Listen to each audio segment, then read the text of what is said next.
et un sentiment profond que nous vous présentons notre candidat, M. Mohamedou Mbalou.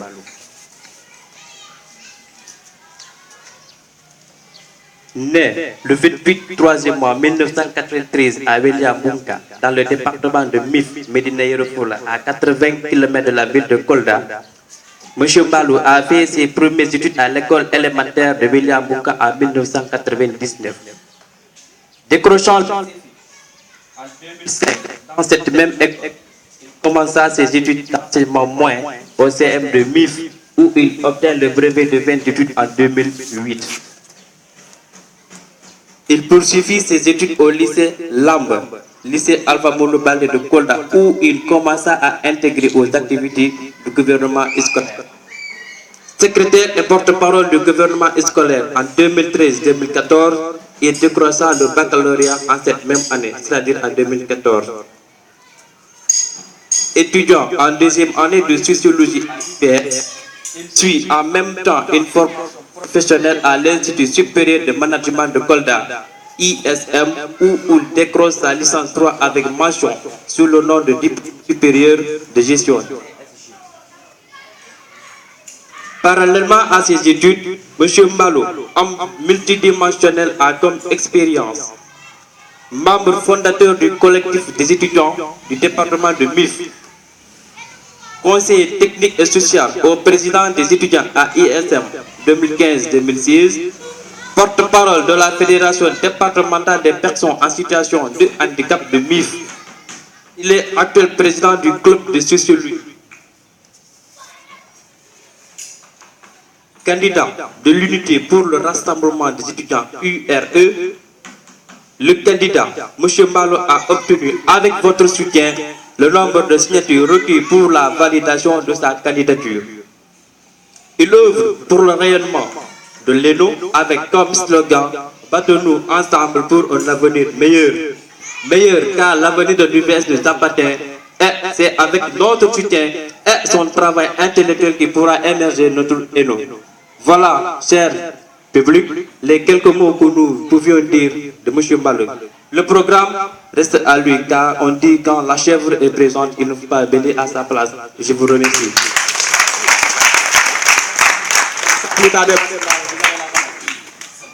On l'applaudir.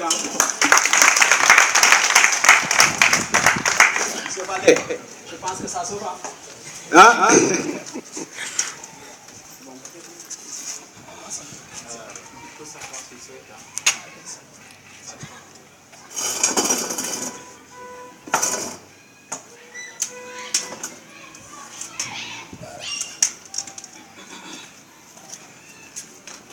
Voilà, merci beaucoup. Merci, cher public. Je ne saurais commencer sans autant remercier d'abord l'ensemble des membres de l'administrateur qui sont présents.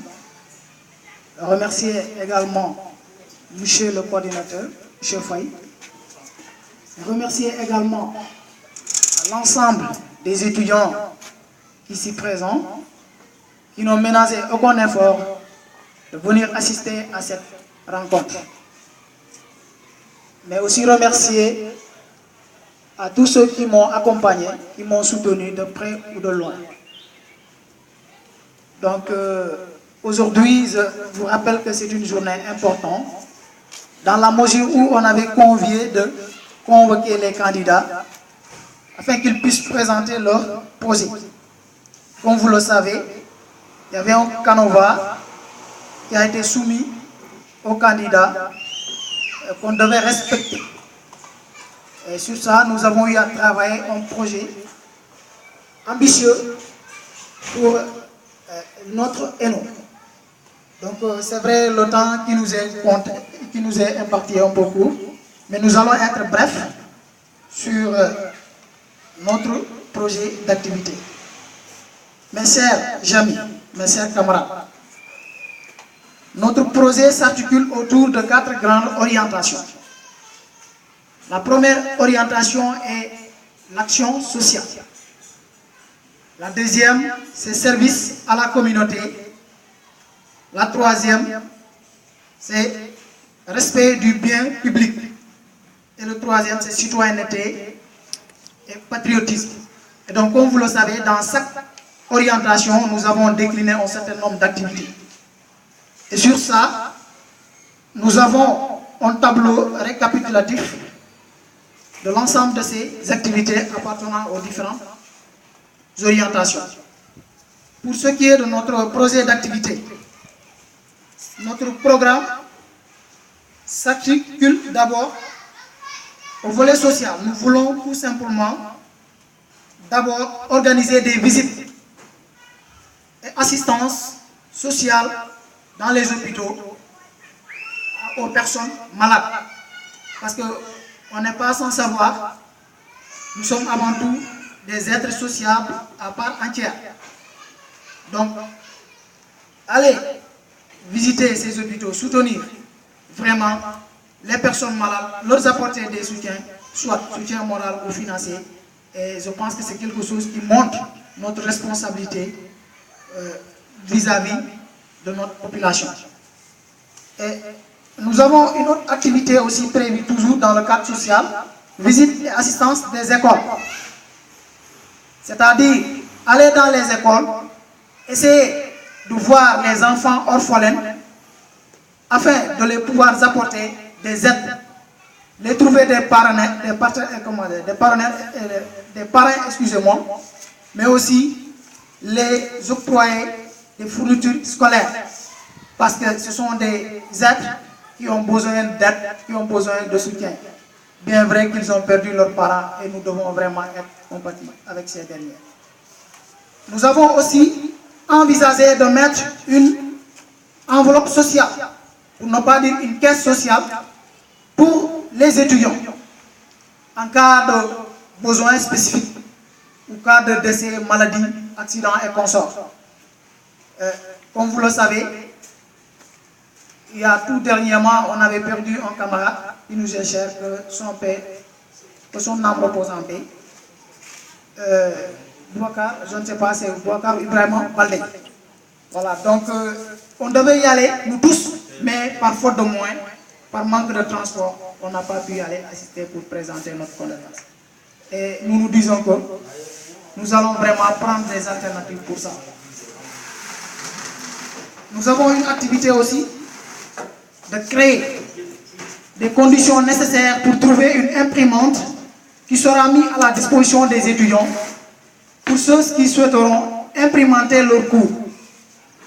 Comme vous le savez, il y a des gens qui ne sont pas habitués à prendre les cours dans leur machine.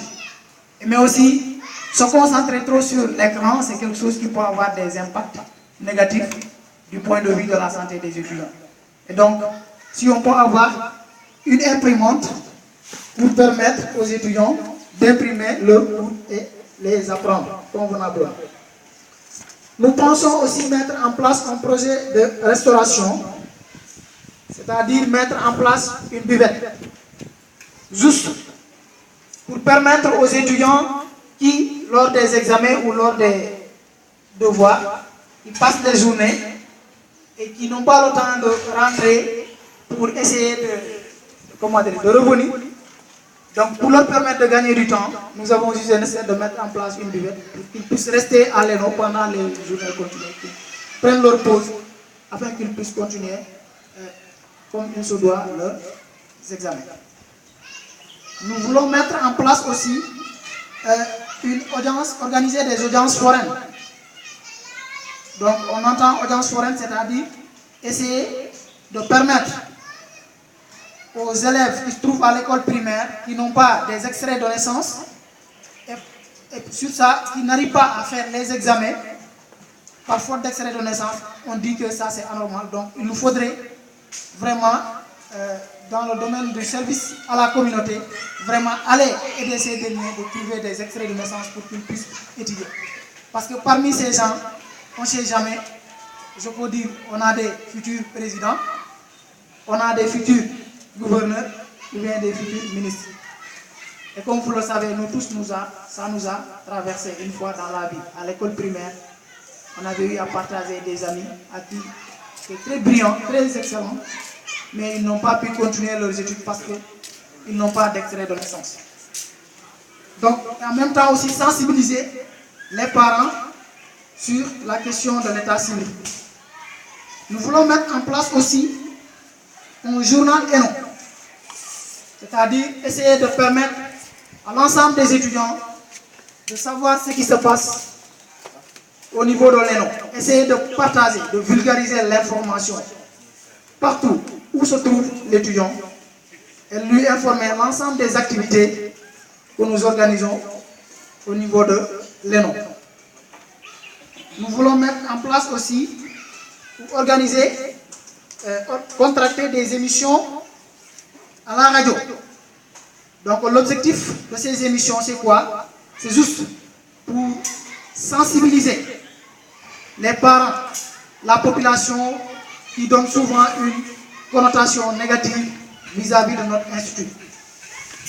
Je pense que si vous voyez qu'ils donnent une connotation assez négative de notre institut, c'est parce que tout simplement, ils ne comprennent pas les enjeux, l'importance de l'université virtuelle, des cours à distance. Et je pense qu'il serait important vraiment de trouver des émissions pour vraiment partager l'information, essayer de sensibiliser à nos parents, à la population, que l'université virtuelle est une université comme toutes les autres universités et qu'on peut rester ici, étudier ici et réussir ici. Nous avons aussi un projet de transport commun pour permettre, comme vous le savez, nous avons un local provisoire, mais bientôt, Inch'Allah, nous allons déménager pour aller vraiment habiter notre joyau, qui est le nouveau ENO. Déjà, il est en presque fini, en termes de construction, à Sarekemo. Juste pour permettre les étudiants qui s'y habitent très loin, de les trouver vraiment en transport commun pour leur permettre vraiment de gagner leur lieu d'études.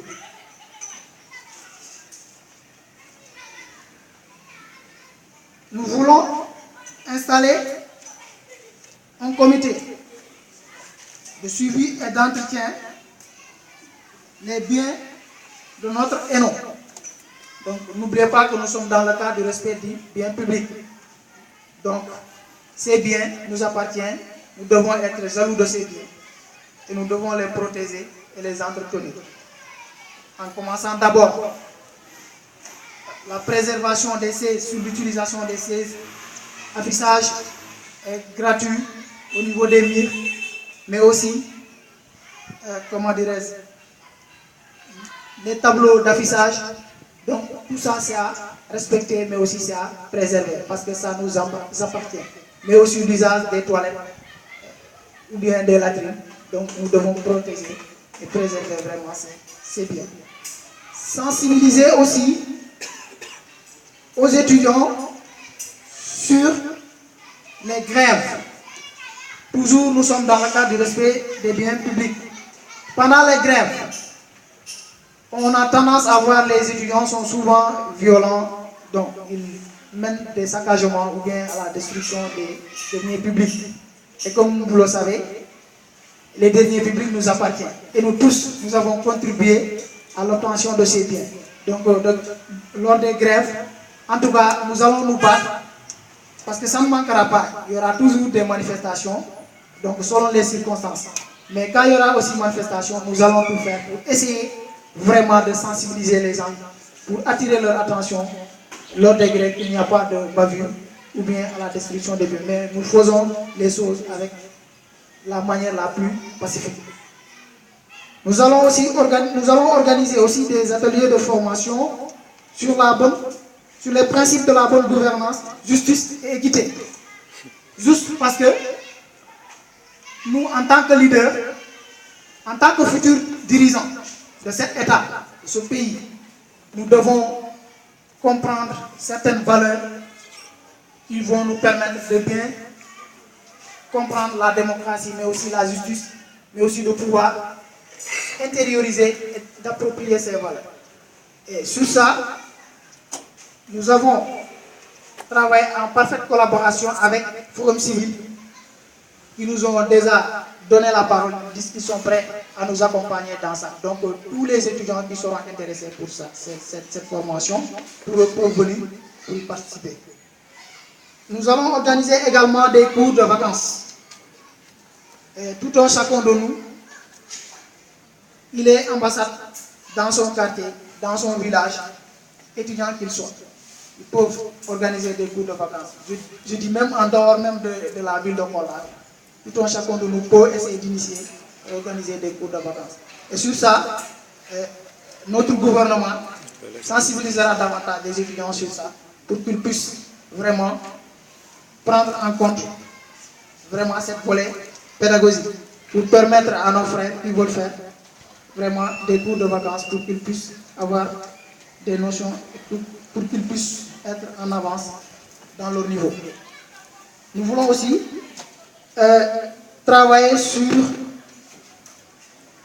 l'inscription dans le site campusien aux nouveaux bacheliers qui ont obtenu fraîchement le bac et qui ne maîtrisent pas vraiment le système. Nous comptons vraiment les accompagner, les aider, les orienter, les aider pour qu'ils puissent s'inscrire sur le site campusien pour qu'ils puissent faire correctement leur choix. Ça aussi, nous l'avons prévu sur Pétaguio. Nous voulons aussi mettre en place des équipes intitulées coaching par pair. C'est-à-dire, dans chaque filière, nous voulons avoir des étudiants volontaires qui vont se charger surtout au volet pédagogique, c'est-à-dire essayer aux étudiants, les nouveaux étudiants, les accompagner surtout d'abord à la compréhension de la plateforme, comment accéder à la plateforme, comment essayer de voir les cours au niveau de la plateforme, mais aussi les accompagner sur leurs cours. Parce qu'en première année, beaucoup d'étudiants souffrent vraiment au niveau de l'apprentissage des leçons parce qu'ils nous disent que c'est des cours assez volumineux du moins, très kilométriques. Donc la compréhension fait défaut parfois. Et sachez que là, nous comptons dans chaque filière mettre en place une équipe pédagogique qui va se charger de ces questions. Ensuite, au niveau du programme socio-éducatif, du point de vue de la coordination, nous mettrons en place une coordination qui va tenir en compte l'ensemble des activités des clubs, des différents clubs. Mais aussi, lors des journées d'intégration, nous avons envisagé des activités comme visite et don de sang. Donc, visite et don de sang, juste pour aider notre hôpital régional d'obtenir vraiment du sang pour alimenter la banque de sang qui se trouve là-bas. Parce que chaque année, on déplore, il y a beaucoup de cas qui se présentent là-bas, des étudiants et des malades, des parents malades qui se trouvent en situation de manque de sang et qui n'ont pas de sang. Donc, pour les aider à avoir du sang. Donc, je pense que ça doit être l'engagement de tous les étudiants pour qu'on puisse vraiment les aider à avoir du sang.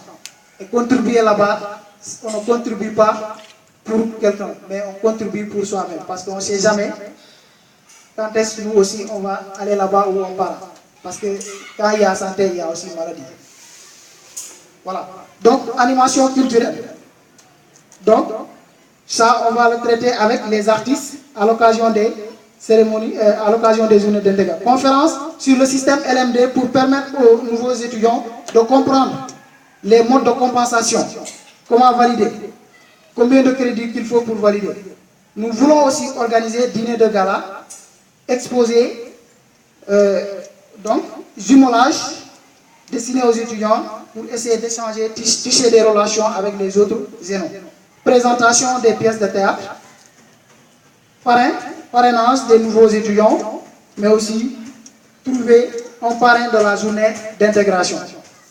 Mes chers camarades, bon, comme vous le savez, mon programme était un peu volumineux, donc compte tenu aussi du temps. Donc, de manière résumée, c'est ce que nous avons à vous proposer. Maintenant, si vous avez des questions par rapport aux activités que nous avons eu à évoquer dans le programme, donc ce sera le moment de nous poser des questions et on va vous répondre. Et je vous remercie de votre aimable attention. Merci. Merci beaucoup, M. Mbalo.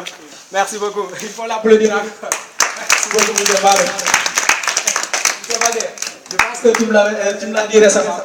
Tu m'as dit que M. Balo, même les examens. De vie surtout pédagogique, vous avez une université qui est une université